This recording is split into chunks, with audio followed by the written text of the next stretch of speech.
So in today's video, we're going to be speaking about games that changed our lives. So much like any gamer, there's obviously certain games that we experienced growing up that pretty much changed our lives. Games that impacted us, but also games that might have probably given us a different perspective on whether it be life or just various things in general. So I think both Yuri and I can easily say that there are multiple games that have impacted our lives, whether big, massive games or small indie games that ended up growing massively. And in today's video, we're pretty much going to be speaking about that. So do you want to take the floor first in terms of a game that you can say changed your life? There's quite a lot of games that I feel like have changed my life. Right. I feel like the first one that I'll speak on will probably be Need for Speed Underground 2, to be more specific. Right. That really got me into the driving genre. Yeah. Like the racing genre and just loving cars and car culture. Right. And all that kind of stuff. Outside of just playing the game. So yeah, that's my first game. Yeah. That changed my life for real. Play that game non-stop. Yeah. And just follow the franchise from then on, to be fair. So Need for Speed was also, I feel like Underground 2 came at such a perfect point within the culture as well, because that was a time where you had like the Too Fast, Too Furious. You had like all of those kind of like different customizable hip hop was just on a mad thing. Like the soundtrack for Need for Speed Underground 2 was probably one of the best in gaming. Oh, 100%. Like in terms to of this day. Yeah, like to this day. To like this day. like in terms of like a game that has that much hip hop influenced of a soundtrack. There's not really many apart from maybe NBA 2K. Yeah. Now, that's pretty much the only one that I can think of. Because like you said, it came out at a time where you had like Fast and Furious, then you had Pimp My Ride on MTV. Yeah. And you had all this kind of stuff. So it was literally just, at the time, it was literally just cars everywhere. In every form of entertainment that you submerge yourself in. It was just cars, customized cars, customize your cars here, customize your cars there, magazine here, magazine there, cars. Yeah. So, yeah. That's what's up. And I think as well, like within that game, what it's managed to do moving forward, I think for just driving games in general, in my opinion, I remember like the drag race segments of Need for Speed Underground 2, moments where obviously like you'll customize your own car, build it, and you'll basically try level it up and grind for parts and X, Y, Z. Like there's not really many games I feel like now that still capture that same essence as it did before, 100%, just because of the point in time that it was. Yeah. So moving on to my game, one game for me that I can definitely say changed my life was Kingdom Hearts. Okay. And the way I kind of discovered it was really weird. Like I remember I was with my dad and my stepmom at the time, and we went to a game shop, and she was literally like, yo, pick any 3 games that you want to get. And it was for a Game Boy Advance, because the only handheld I had at the time was a Game Boy Advance. So I chose Pokemon Leaf Green. I think it was one Wario game. I can't remember the name of it. And the third one was Kingdom Hearts Chain of Memories on GBA. Now, I had no idea up until this point that they had a PlayStation 2 version of Kingdom Hearts 1 and also Chain of Memories as well. And when I played it, bro, I was blown away. Like, Square Enix mixing Final Fantasy characters with Disney characters was something that I had never, ever imagined at that particular period in time. It was somewhat forbidden to some degree, do you get what I'm saying? But also, that was my first introduction to Cloud as well. Do you know what I'm saying? I was like, I didn't know who Cloud was. Who's this guy with a massive Buster Sword? Like, and then you end up having him as a companion in the game. And then later on throughout my journey in gaming, I'm like, yo, like, this is the same guy that was in Kingdom Hearts Chain of Memories. So for me, just kind of being a part of that and growing up with it, especially playing games like Kingdom Hearts 2, which is the best Kingdom Hearts game, hands down. Kingdom Hearts 2 Final Mix is by far the best Kingdom Hearts game, easily. The mechanics, the levels, the gameplay, chef's kiss. Absolutely chef's kiss. So that for me was absolutely amazing and a very pivotal point. And was one of those moments. I'm pretty sure like you would remember this, an era in YouTube where you would be like, oh, like Spider-Man 5 trailer or Kingdom Hearts 3 trailer and XYZ. And you would like, as a kid, you'll be buzzing because you're like, right, this is going to come out next year. And a lot of the Kingdom Hearts 3 trailers that we saw were basically trailers and actual CGI movies for Birth by Sleep, which was a prequel to Kingdom Hearts 1. But before I ramble on and get too long, that's one of my, that's the first game that I would definitely put as a game that definitely changed my life. I feel like my next one would probably be Assassin's Creed. That franchise. Beautiful. Think GTA, but with assassins. In history, with assassins, with hidden blades. Just killing, man. Like, Assassin's Creed, because obviously at the time, Assassin's Creed, GTA, all of those games, I wasn't 18, wasn't allowed to play those games. Yeah. We all weren't allowed to play those games, really. But we all had that one family member who would either take us or we would beg them to take us to the shops to just be like, hey, yo, I want to go GameStop. I want to go game. Like, just buy me that game. Like, kind of thing. So yeah, for me, it wasn't that, though. Like, I always went to my cousin's house to play Assassin's Creed because he had it on Xbox 360. The first Assassin's Creed game that I played was Assassin's Creed 2. Yeah. I don't know why I always come... Beautiful late. story, by the way. I don't know why I always come late into these franchises, but it is what it is, isn't it? So I came in when, obviously, Ezio was the main character. Yeah. Big up Ezio. Big up Ezio. My guy. Ezio Auditore. That guy. So... Assassin's Creed, open sandbox game, we love those. Yep. Like, you can literally just do whatever you want, kind of thing. Yeah. Side missions, real missions. I mean, not real missions, main missions. Yeah. All that kind of stuff. And the thing that got me hooked on that game was the parkour. Yes. Parkour. You can climb anywhere. You can climb anywhere. Anywhere. Anything. Dive off the edge. Yeah. Do whatever you want. And sometimes just do the eagle thing, the synchronization, thing where it's like camera and then it just... That was so satisfying. And then just dive off the edge like an eagle, like into just a bundle of haystack. Yeah. Like... It's a pretty strong piece of haystack, by the way. A human being jumping from that tall of a building and lands in a haystack that just doesn't break at all is something I want to dive into. Some sturdy haystack. Some sturdy haystack. Legit, that game. Yeah. Ubisoft. Yeah. Props to you, man. Yeah. Props to you, man. But for that. Yeah, we won't talk about the recent ones. No. We won't talk about the recent ones. That's for another video. But yeah, Assassin's Creed 2, Assassin's Creed 3. No, Assassin's Creed 2, Assassin's Creed Brotherhood, Assassin's Creed 3. Revolution was good, no? Revelations, yeah. Revelation was a bit, but it was a. It tied up the story, I guess. Yeah. But it could have been better. Yeah. But it's whatever, innit? And then after Revelations, yeah, we won't talk about those games. Four I low-key liked, but Black Flag. No, not Black Flag. The one with the Native. Bro. What about the one with the Native American? That's 3. That's 3. Yeah, 3. Yeah, and that came after Revelations. Yes. Yeah. I like that one. That one was okay. It's funny as well that you mentioned that.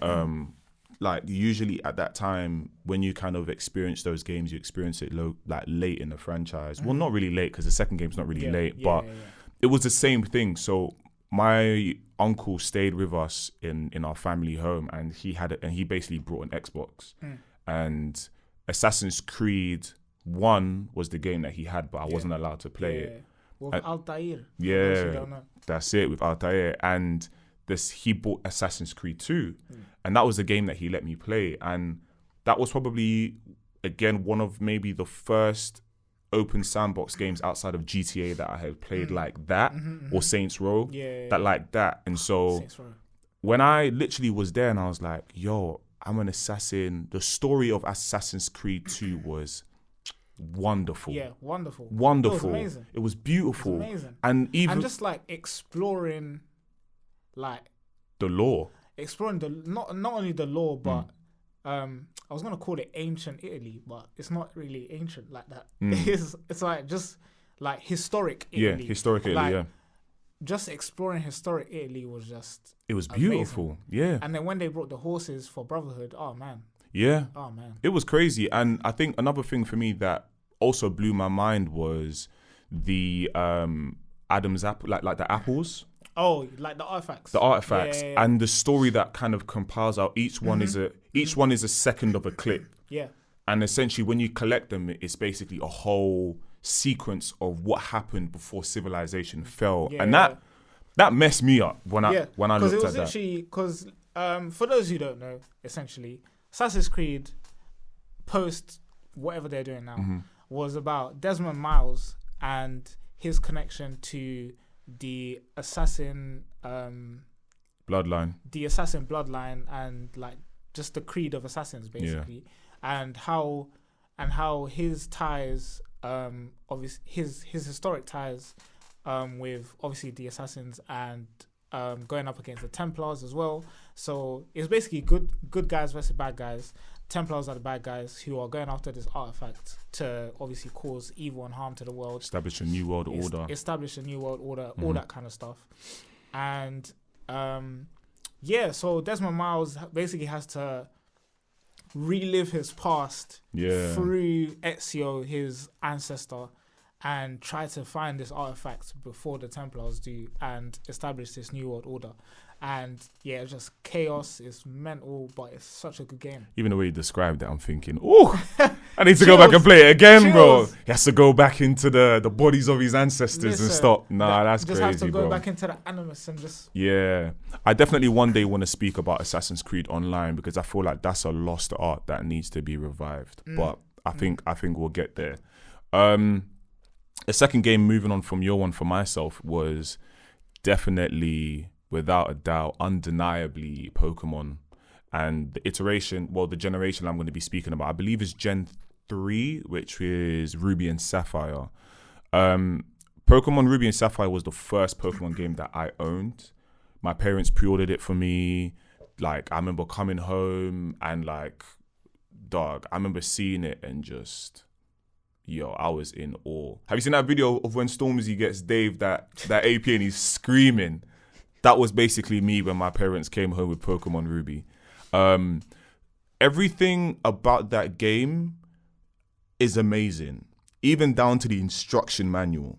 So the reason why I say this is because at the back of the instruction manual in Pokemon Ruby, there's a section that's in Braille, and every Braille lettering obviously has the letter that corresponds to that Braille.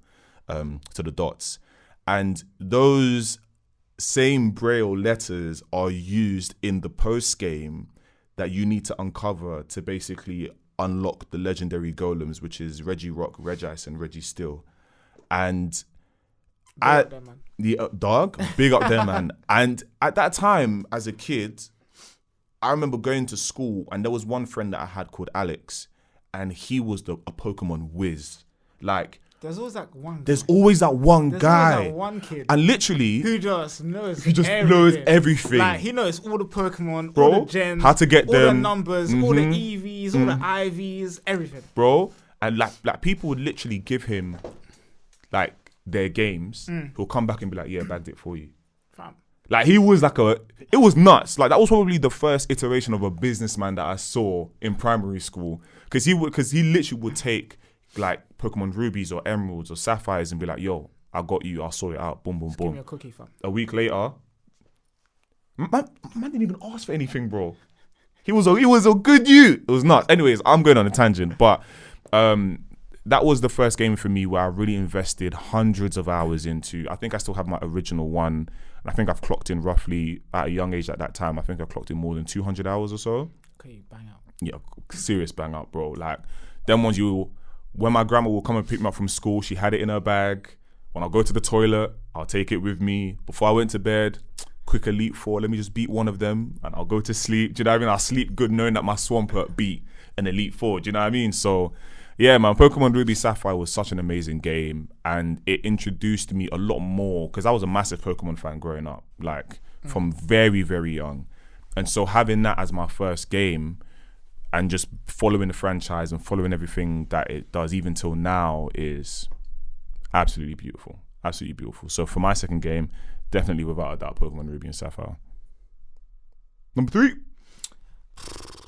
don't think I have one, you know. Fair enough. Yeah. Fair enough. But if I was to have one. If I was to slide in another one, Mm-hmm. I'd probably slide in Destiny 2. Oh, if you know how many hours this guy has on Destiny 2. The thing is, yeah, Destiny 2 didn't change my life. Destiny 2 took over. It is your life. It took over. It is literally just the game that I play now. Dog, game. Yeah, Destiny's your life, bro. Like, every time I be like, yo, Yuri, like, what you up to? Yeah, Destiny just came back 2, from work, just gonna go eat and just play Destiny. 2, man. Yeah. Destiny. But talk about it, because I think the way I've played a bit of Destiny 2, and I just love sort of the community of Destiny. I feel like it's that. Like, for me, it's one of the main reasons is the community, first of all. Mm-hmm. Like, because the community is lit. It's absolutely amazing, Like, yeah. it can be, there's pockets of toxicity in the community, but for the most part, it's everyone's calm. Yeah. Everyone's good. Everyone wants to play. Everyone wants to play with you. Mm-hmm. If you're good, like, you can make good friends.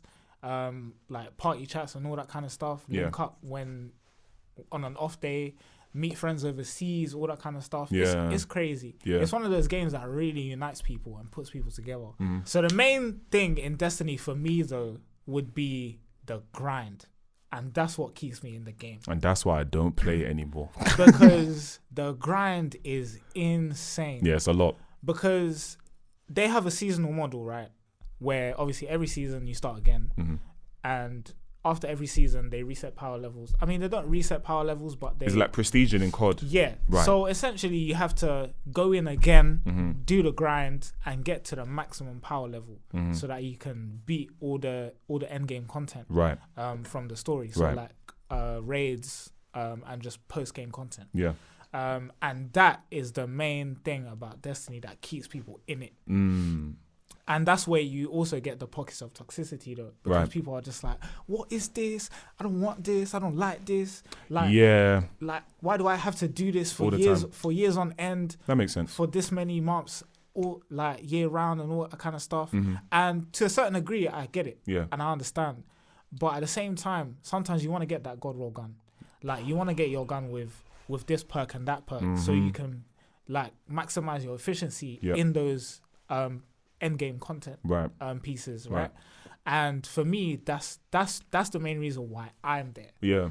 I'm in this game for these amount of hours because I'm trying to get those god rolls. Yeah. I'm trying to get the maximum efficiency for those raids and Mm-hmm. all that kind of stuff. Yeah. Outside of that, I kind of agree with everyone else, and I'm just like, man, like, why I gotta do this? Yeah. I don't have to wanna restart and do this again. I Yeah, don't you're do right. this Mhm. again. Mm-hmm. It's long, Yeah. but yeah, that'll probably be my third game. That's a respectable one. How many hours you got? Let's not talk about that. I'll give you a hint. Anyways, my last one before we go into I wrote down small honorable mentions, but before I get to that one, I want to speak about my third one. My third one, ironically enough, is placed actually third, and it's actually the third iteration in its series, which I didn't even realize. I realized now only when doing my notes. But third game that changed my life is a game called Mother 3. And so for those who don't know who Mother 3 is basically within the line of Earth, like the Earthbound series. So if you're familiar with the Nintendo character Ness and Earthbound, which was basically Mother 2, if I'm not mistaken. It's very weird because there was a loads of licensing with Japanese and American translations and stuff like that. But for the most part, Mother 3 stars this character called Lucas, and it basically centers around the life of Lucas and situations that happen within his life.